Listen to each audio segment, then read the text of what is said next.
ddala kituufu Uganda zaabu oba twewummuzaako ddi ebifaananyi bya mwana muwala oyo byatambuziddwa ku story ey'obulimba nkiddamu ekifaananyi kya mwana muwala oyo gwe mulaba kyatambuziddwa nsuubira wakirabyeko ewantu wonna nga kigambibwa mbu oyo mwana muwala ye mwana muwala ali mu siniya ey'okusatu ku Bweranyangi Girls Secondary School mbu era RDC omuwala oyo yeyagobeza RDC mu kifo kye eky'obwa RDC nga kigambibwa mbu beeyagala naani ne RDC kyekyamugobeza naye kigambibwa mbu RDC amutwalidde ebirabo bya pate oba birthday party ye byaviriddeko kalumanywera ebifaananyi byatambuziddwa ku social media platforms ez'enjawulo mu ggwanga erya Uganda twakizudde olunaku lwaggulo nti mwana muwala oyo mu South Africa tabangako ne mu ggwanga erya Uganda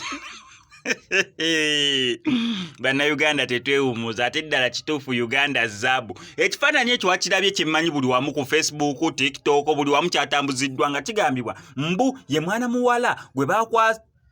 bakutte ne RDC then oluvannyuma RDC oyo basooke bamuwummuze mu kifo kye kya RDC olw'ensonga mwana muwala oyo ali mu senior 3 Bweranyangi Girls Secondary School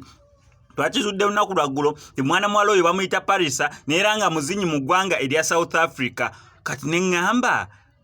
bannayonge Uganda tetwewummuza babuloga omuntu omu yasparkinga off information fenna ne tulippira okukakana ng'eggwanga lyonna lijjudde obulimba nange sigenda kubeera nga nejjamu kubanga ne pages nnyingi nnyo ez'amaanyi ezaaluguddemu media stations ez'amaanyi mwana wattu zaaluguddemu nze nakanyiza kugamba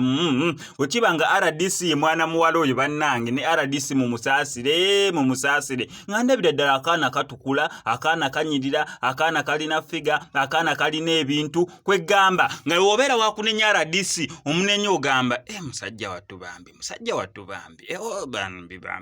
bambi kumbe mwana muwala mu South Africa aliyo talabanga ku nsiri